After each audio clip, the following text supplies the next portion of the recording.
Halo semuanya, kembali lagi bersama saya Fadil Akbar di channel Fadil Akbar. Kita akan melanjutkan, kita akan melanjutkan materi selanjutnya itu ada encryption dalam OOP atau Object Oriented Programming di bahasa Java. Oke, kita lanjut ya. Jadi kita pertama itu masuk ke apa itu encapsulation? Pasti kalian bertanya-tanya kan, pasti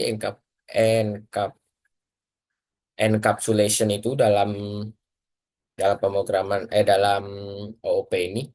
Jadi encapsulation itu adalah konsep membungkus data atau variabel dan metode dalam satu unit atau kelas serta menyembunyikan detail implementasi dari luar. Jadi encapsulation itu seperti istilahnya tuh keamanan gitu. Dia itu akan membungkus datanya, dibungkus dalam satu kelas dia nanti. Terus tujuannya itu encapsulation ini yang pertama itu melindungi data dari akses langsung atau dia tuh berarti datanya tuh disembunyiin. Kemudian membatasi akses ke komponen dalam kelas. Jadi dalam sebuah kelas itu bisa dibatasi aksesnya, siapa aja yang bisa ngeliat gitu-gitu. Kemudian yang ketiga itu mengontrol cara data diakses atau diubah. Jadi sama kayak pembatasan tadi, kalau datanya mau diakses atau diubah itu dia tuh dikontrol dulu. Cara data atau diubah itu dikontrol dulu. Kemudian kita next kan saja. Mengapa encapsulation itu penting? Mengapa? Karena kalau dalam manfaatnya itu, yang pertama itu keamanan. Jadi dalam hal keamanan, encapsulation ini datanya tidak dapat diakses langsung dari luar kelasnya. Kemudian yang kedua itu ada dari kontrol aksesnya dibatasi dengan biasanya itu ada tiga private. Private itu benar-benar tersembunyi, udah namanya private itu udah tersembunyi. Kemudian public, public ini ya berarti ya dibuka aksesnya.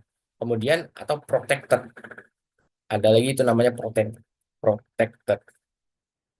Kemudian yang ketiga itu ada kemudahan dalam pemeliharaannya itu hmm, perubahan internal tidak mempengaruhi kode lain.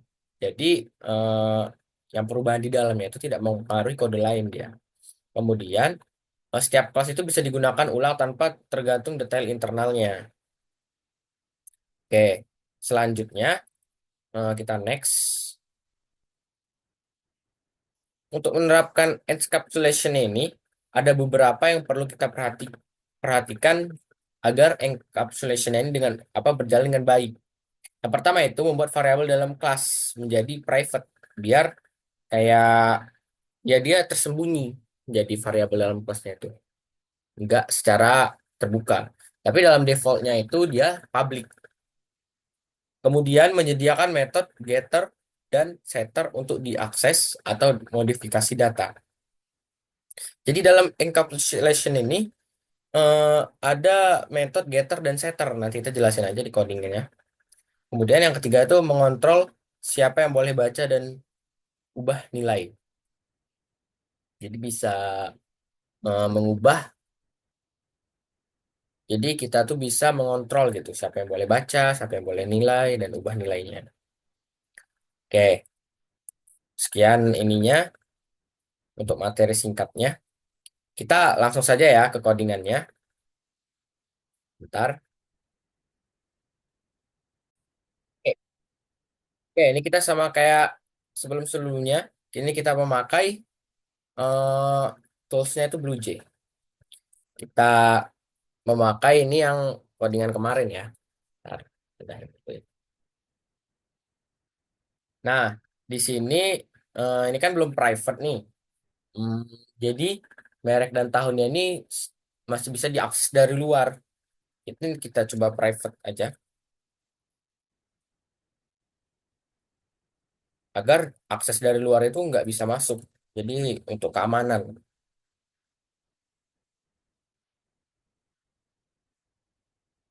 Oke, selanjutnya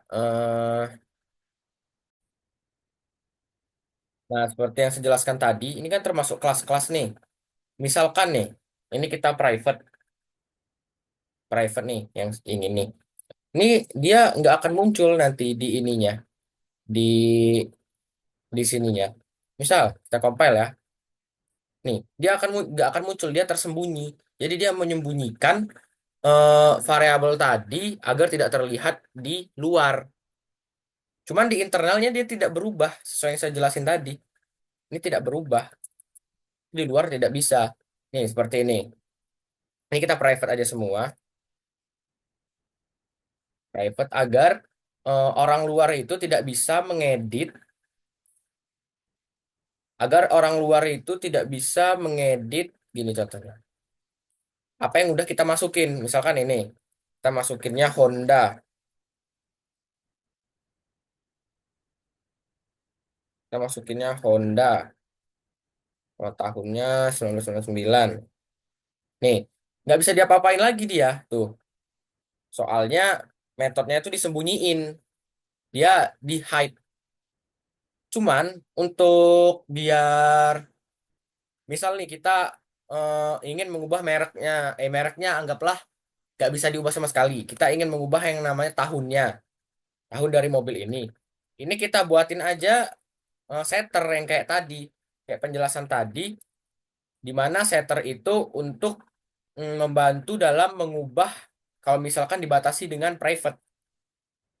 Kita buat aja jadi void eh string, salah maksudnya void public ya, agar bisa diakses, void set ubah tahun,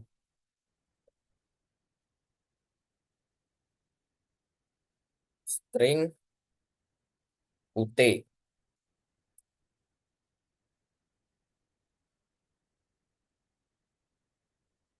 string ubah. Nanti di sini eh, tahun sama dengan ubah. Compile, parent, tidak. Nah, dengan kayak gini, walau misalkan ini kita nggak bisa berubah, cuma dengan set tadi kita bisa mengubah tahun dari sini.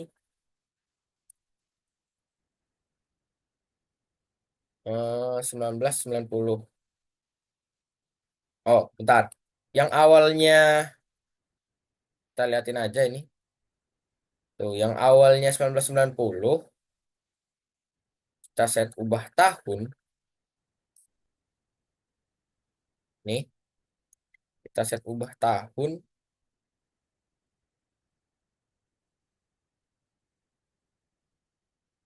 Dia pasti akan berubah juga. Ini berapa tadi? 1990 kan? Coba kita ubah menjadi 2000.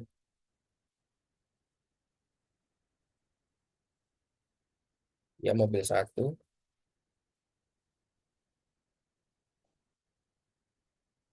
2000. Tuh, dia akan berubah juga.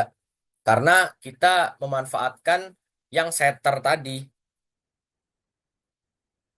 Tapi kalau kita mengubahnya ingin di dalam aja ya mudah. Tinggal dikasih private aja depannya, jangan public.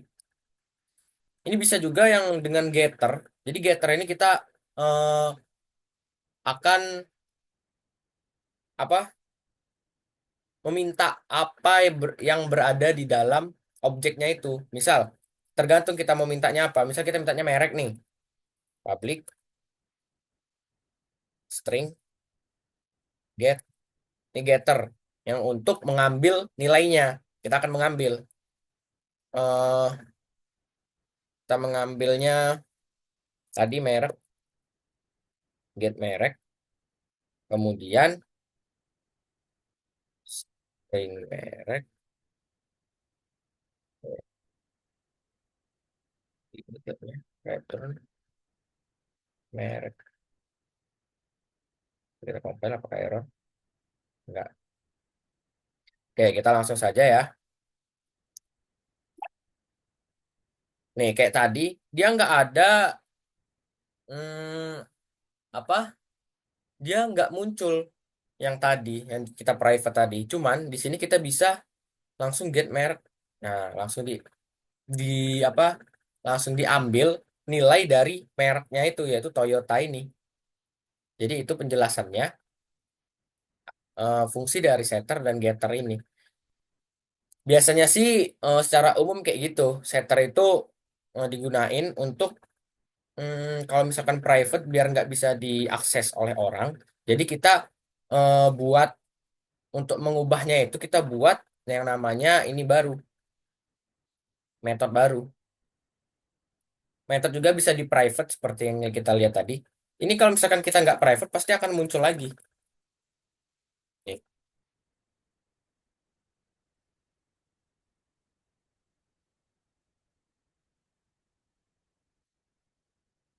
nih, pasti muncul setahun. Cuman oleh kita private, kita encapsulation tadi, jadi dia nggak akan muncul di situ. Bisa, jadi itu ya fungsi private dan public. Jadi private ini kesimpulannya, private ini dia berfungsi untuk menyembunyikan, hiding. Dia akan menyembunyikan suatu metode atau nilai sesuai yang ingin kita mau.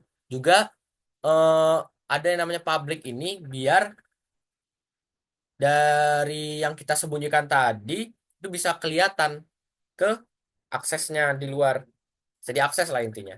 Kemudian dari encapsulation ini ada setter dan getter tadi yang berfungsi, yang set ini tadi kita contohin itu untuk berfungsi untuk mengganti nama, sedangkan set untuk metode ininya di private kita bisa menggunakan kayak apa nyebutnya itu ya, cara lain, yaitu dengan cara buat metode baru dengan public untuk mengubah tahunnya aja.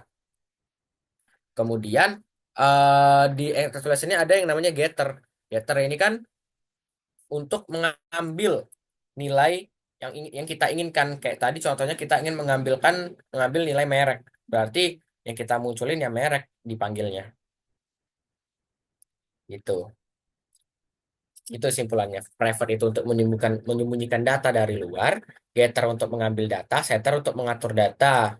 Serta setter ini bisa untuk mengatur data itu validasi lah.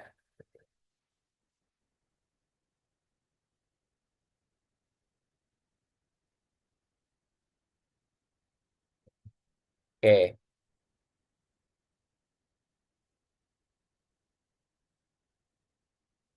itulah kesimpulannya dari fungsi encapsulation pada OOP ini.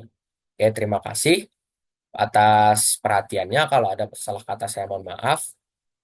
Saya akhiri ya. Wabillahi taufiq wal hidayah. Wassalamualaikum warahmatullahi wabarakatuh. Selamat malam semuanya. Dadah. Dan juga subscribe ya. Dan nyalakan loncengnya agar tidak ketinggalan video berikut-berikutnya. Dadah.